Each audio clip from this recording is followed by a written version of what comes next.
They say good things come to those who wait.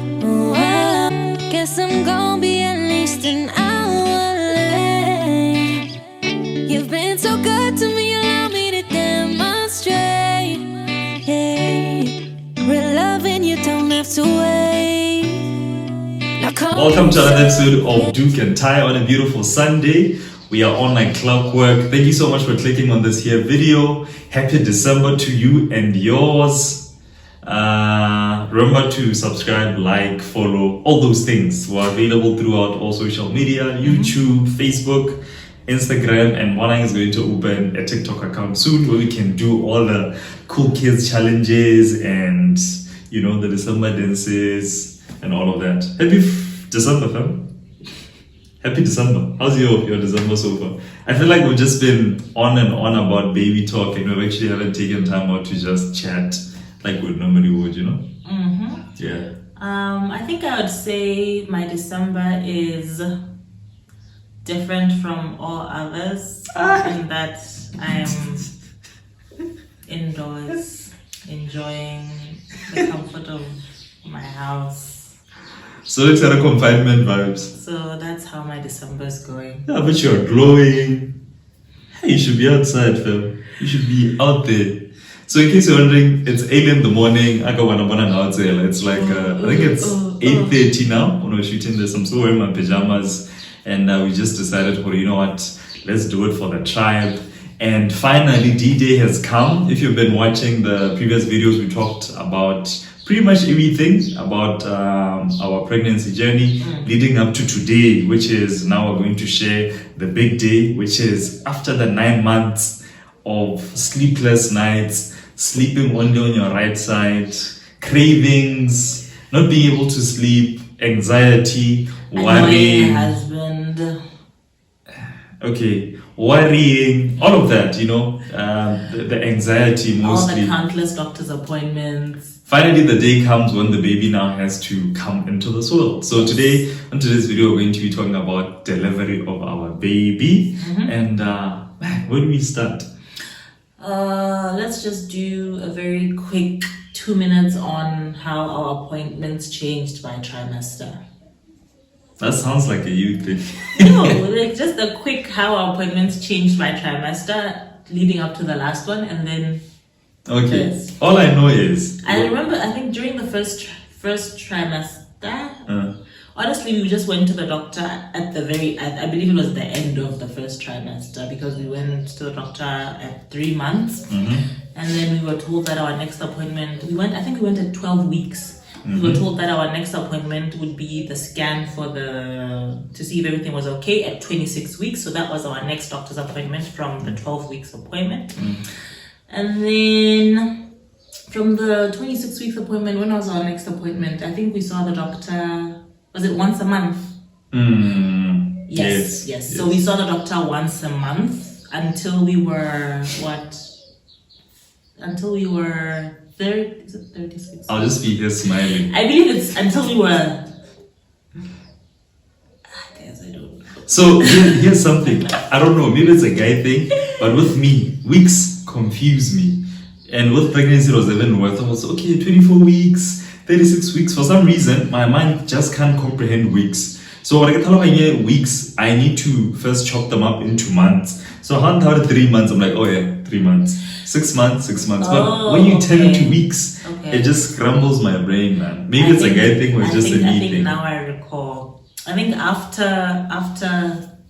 the second trimester, when we got into the third trimester, we started having our doctor's appointments every 2 weeks instead of every month. We sort of had them every 2 weeks. And then after 36 weeks, we started having our appointments weekly. Okay. Yes. All I remember is I was there, right? All the time. So yes, babe, thank you for that. Now, D-Day is here. Bags are packed. We're ready to go to the hospital. So a little context there. What happened was Dr. Conopio, which is our obstetrician gynecologist. She was quite in and out of the country. She's Filipino. So that comes with its own challenges because sometimes doctors, just like everybody, need to travel and we need to go see family. So close to our delivery date, she left the country. Close to our delivery date. No, before she'd left because there was a bereavement in the family, and that also coincided with when she was supposed to leave for vacation. So because this was before our due date, we were relaxed and kind of chilled. But she came back. I think she came back when we were, what was it, 36 weeks? How many months is that? Yeah. Math. You want me to do the math? 36 weeks is 9 months. So yes, doctor comes back. She's been out of the country. Comes back at exactly 9 months. So kana 9 months any time is go time, right? And then it gets to a point where she says, guys, I might need to leave again for like a week. A conference, yes. For a conference in South Africa. So I think this is the doctor that we want to use. Remember, small hands, small hands, right? Wow. She's the doctor with the small hands, and we can't afford not to use this doctor. And this is the doctor we've been consulting with. This is the doctor we feel mostly comfortable with, and we're hoping that by the time our most vulnerable, this is the doctor that we want to continue using. So with that in mind, we had to make a call to say, okay, we're already at 9 months. So what happens now? We can't afford to use another doctor. So let's go ahead and induce labor because the baby was already formed. At any time. Because then we induced labor when we were at 39 weeks 5 days. So literally there was 2 days until 40 weeks. Baby was here. Yeah, and over and above the doctor thing, wasn't really, she wasn't having it anymore. She was very so we just had to make that call because the reason why I'm emphasizing that, I think if it was just for the doctor and you were still okay, you could soldier on. I would have probably waited the 2 weeks. Yes, I would have said change of doctor isn't reason enough for us to induce labor, right? But because of that, it's the same, you know, as a husband and as the head of the household, I had to make that call to say, you know what, babe, let's just go ahead and induce labor so that we free you, we free the child, and also things happen the way we initially planned them to happen. So with that said, and I think it's important to mention that we also initially had talked to the doctor because we were like, how are we gonna know, how are we gonna know whether we should come to the hospital? How are we gonna know whether it's go time? Before we even discussed inducing, the weeks leading up to week 39, we had talked to the doctor wanting to know the telltale signs of how would we know. And it came as a shock to me that she mentioned, your water will not break. It will not happen like it happens in the movie where it's like, oh my goodness, my water broke, time to rush to the hospital. No. And that's all I was waiting for this whole time. Turns out, not precisely, doesn't it? Yes. So, it's not as dramatic. So when she told me that, I sort of freaked out because I thought the water breaking was like, the head is coming up. That's how you know it's time to head to the hospital. So they told us that we would need to know it's time to head to the hospitals. 441. Is it 441? I think it's 441. When the contractions are... Is it 4 minutes? Can I get 114? Ah, man. Keep formation now, boy. It's like football formation. I forgot it. Contractions are 4 minutes apart. They last for 4 minutes. They last for 4 minutes? No, it's a minute. The contractions last for a minute. How many? They are 4 minutes apart. And then 4 more key. Yeah, it's a I don't know. It's a formation like no, that. But I know it's for an hour. Yes. There's a certain length of no, was it 5 minutes? When the contractions are 5 minutes. Besides the point, baby. Yeah. I get it, yeah. Yes, so like I was saying, did I catch you off? So okay, let me just breathe. The waiting eventually we just kept on waiting, and there was no sign whatsoever that this was gonna happen soon. So we discussed with the doctor. We asked the doctor what are our options, and she presents our options. And like like Hub said, then we decided maybe the best thing in this scenario is to induce, because in all honesty, doctors are different. Some doctors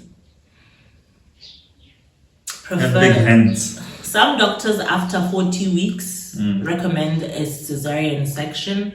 Some are willing to give it up to 42 weeks. So we weren't sure where our cards would land.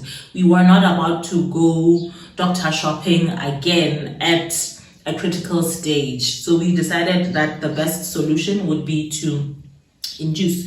So with inducing, you agree on a date with the doctor and you pack your bags and you come to the hospital. Yes, so that is precisely what happened. We picked a date, we headed over to the hospital, we checked in, and as all hospitals, first things first, what do? We pay the bills. How much did we pay when we checked in? I believe we paid the hospital 1.5, but that's because we have medical aid. So I'm not sure how much the medical aid pays, but I know that from our end we had to pay 1.5. Okay. Yes.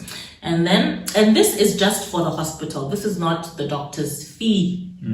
So apart from the hospital, you also have to pay your obstetrician gynecologist, and you also have to pay for a pediatrician. But once the child is born, then the pediatrician is going to come check on the baby.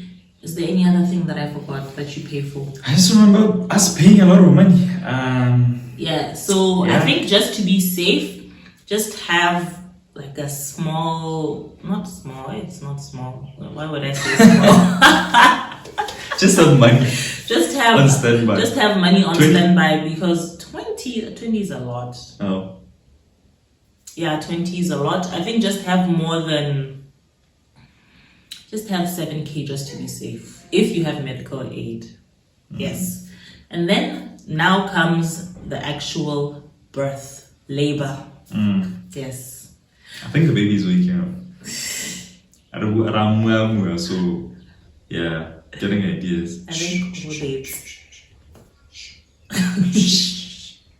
Go on. Orobate.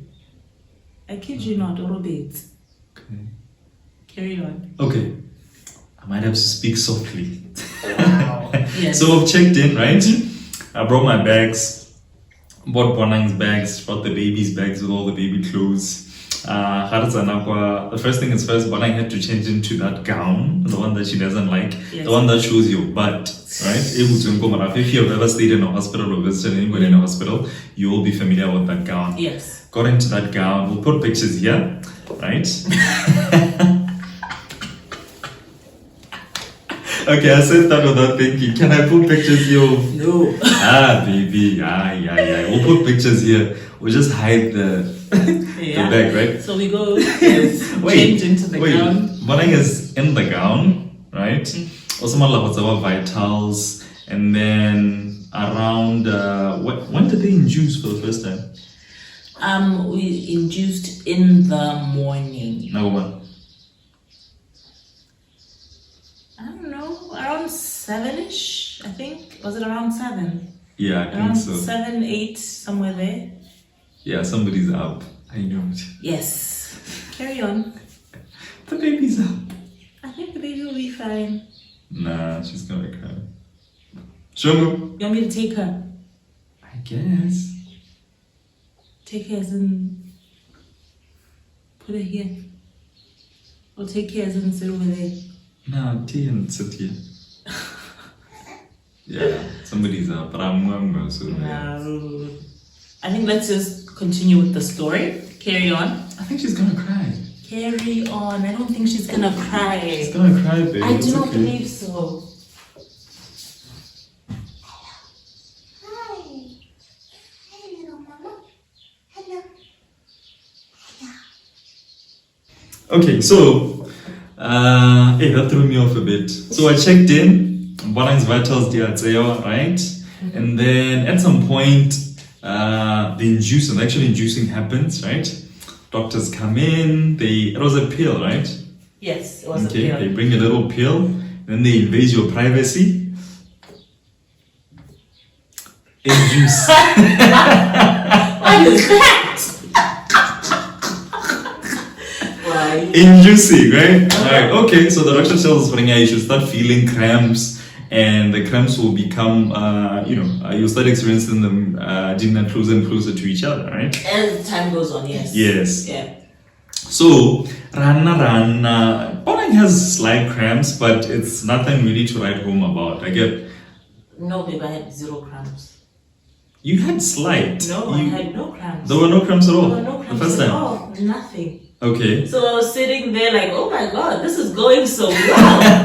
I'm like, so this is childbirth. Like nothing at all. We're killing it. We are killing it. So that carries on until around 12 midday. Yeah. 12 midday, Dr. Conopio comes. She's like, okay, how you guys doing? How is my patient? How are the cramps? How are the cramps? And happy days. This baby is the best thing ever. The baby is just gonna pop out. No pains. Good is good. Miracles happen, right? She's like, from what I'm seeing here, it looks like something wasn't done right. So I suspect when we were. No, she's like, I'm gonna need to check. Yes. So small hands come into play. You see, this is where Baran wanted small hands. Wow. Lo and behold. She goes in and checks, and she's like, the pill that I had inserted, so that means it wasn't absorbed by the body. No, the pill came out whole. Hey, that's what I'm saying. It wasn't absorbed by the body, right? So after realizing that, that's around about 12. Yeah. And then they take that same pill. I think they removed the pill. Yeah, they did. And then now we reverted to gel. No, but she said that she would have to wait for a bit. She'd have to wait until it had been 6 hours. So the gel would only be able to be done at 2. Yeah. Yeah. Okay. So 2, go in for the gel. Oh, what is wrong with you? Invade Baran's privacy again. Gel her up, and then that's really when everything just started happening all at the same time. It didn't even take a while. The things just started spiraling out of control. Into it, contractions begin. Yeah, contractions after contraction, contraction after contraction. Yeah, that's when I started having an out-of-body experience, and I'd encourage every guy who's about to have a kid or plans on having a kid to actually be there in delivery rooms and see what's happening. Because all things happen, Like, the insults that I got from my wife that day were just... Baby, you don't remember. So this is me recalling... This is me recalling... Babe, wait. Baby. You see, I feel like this segment, my side of the story, and then Bonang should have done her whole segment, So Bonang, she changed. I've never seen my wife like that, but mostly because you could tell that she was in a lot of pain. This went on from 2 all the way until 3, 4, 5, 6, 7, 8, 9, 10, 11, 12, 1, 2. This baby was born at around 2:21 or 2:21 in the morning. So how many hours was that, babe? 2, 3, 4, 5, 6, 7, 8, 9, 10, 12 11. hours of labor. So in labor, active labor for 12 hours, right? I think so. Yeah. So this is where I saw everything from the water breaking. I'll just touch on a few things, baby, that I remember, because I think my brain, to protect me, protect my sanity, some things my brain have just decided to delete it and block them out.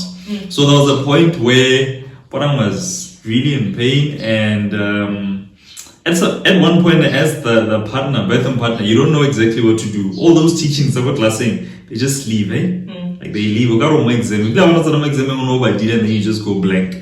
So at some point, there was a little frustration from her as well. I think then at some point I got frustrated, but I had to find myself and remember why I was there in the first place. And then water broke, and when the water breaks, it breaks. And it's slippery. That's a lot of gel. And it's very slippery. It's a lot. Yeah, maybe not to be too gruesome about the details, because I know kids watch our stuff as well. But the water, guys, is a lot. I would have never expected it. I didn't think it was that much, because from what I've seen, birthing videos mostly in pop kind of, oh, my water just broke, and then they rush to the hospital. But when you're actually there, over another water draining, the body preparing for the baby to come, it was quite a lot. And I think we're the only ones that were surprised. Borangena was just in her own world there. I think the body was, and then I'm the one who's surprised. The doctors know what's happening, and the matrons and everybody else. So I'm just there, mixed emotions. I'm scared, I'm anxious, I'm excited, all these emotions going through me. But it was quite a beautiful experience, and the baby was finally born at just after 2 the next day. And so that when we got to this point, it was just exhaustion. We were ready for this baby to come.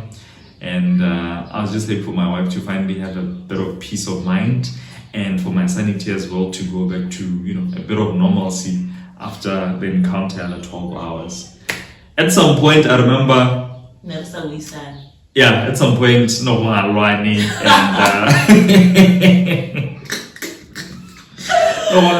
at some point, Borang felt like I wasn't on her side because I was siding with the doctors. When the doctors wanted to come and invade her privacy, I'd say, okay, baby, let's do it because, we're here and doctors know best, let's trust them. Yeah, at some point, and yeah, it was a lot, eh? That experience is a lot. It just teaches you a lot. But from what I was saying earlier, what I feel, after that experience, I feel that women should not give birth alone with just the medical team, but there should always be a familiar face, whether it's your partner, whether it's your husband, whether it's your mom or your sister, your sibling, just somebody who's familiar, or just so that when your world is spinning and crazy things are happening around you, there's a bit of a constant, which is the person who will help you throughout that ordeal. So I feel like it should really be illegal for women to have to go through that alone. And a big shout out to all the women who've given birth without any constants in that maternity ward. As a guy, if I had to do that, if I had to bring kids into this world, I would not have kids, so a big shout out to women, and thank you so much to all the mothers. You guys are doing an incredible job. So I was gonna say also that at some point, I had to call Auntie. I think I was hungry or something, and he actually brought me a bit of beer. So I had like 1 yana just to calm myself, and that really helped. That's what I meant by I had a cold one in the delivery room, yeah? Mm-hmm. Yeah. So, anything, babe? What? Would you like for me to sit with her? No, she's okay with it. So that was our D-Day delivery. A lot happened, and I hope just we touched on all bits and pieces that are, of interest or that are worth mentioning, right? So after that ordeal, our healthy baby girl was born, good weight. She came out happy. She came out big, and when that happened, I cried.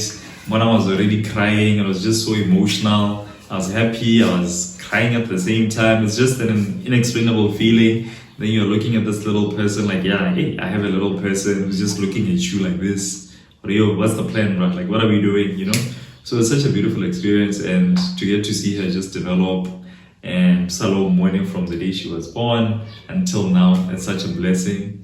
So have kids, guys, eh? Yeah. Have kids, it's a beautiful experience. I don't care what anybody says. And guys, be there for your women when they're giving birth and when they're pregnant and when they're going through that life-changing experience. So from us, I think this is where I'll stop it, baby. I think last question. When you say you saw everything, what did you see? Oh, I saw... So most of the time, right? Push, baby, you can do it. Listen to the doctor, push, right? And there were times when the baby hit that I keep on again what's saying. I had to give you water and stuff. I can't even water, juice. Yes, I had to keep dabbing you. So when I hit like where the action is actually happening, and I saw everything. And it's just I saw everything. It's all 10 centimeters.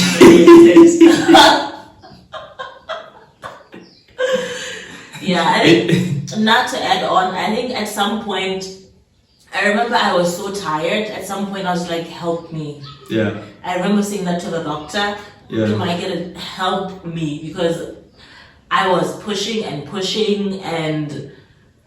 I felt like nothing was happening. Only to find that the baby had the cord wrapped around her. That's why the pushing didn't yield anything. But thank God for our doctor. She was able to unravel the cord, and baby's healthy, baby's growing. Yeah. And I'm just very thankful honestly, I'm very thankful for her as the doctor. Yeah. So that's our crazy story. I'm sure, if you've had kids or been in a room where kids have been delivered, you'd have similar. So please share your stories, if you don't mind, in the comment section. Thank you so much for being here. It's feeding time and it's time to go play with the baby. Happy December, if wherever you're Decembering from, be safe. I've heard from what I'm picking up on the news, COVID also might be making a comeback. So just make sure you are safe wherever you are. And if you have to, wear a mask. And if you're going to be driving, give yourself enough time to travel or move from one point to another. Let's not have road rage. Let's just be safe on the roads. And from us, Doek and Tai, happy holidays. We'll still be around during the next Sunday and the Sunday after that. So enjoy your holidays. See you soon. Doek and Tai. They say good.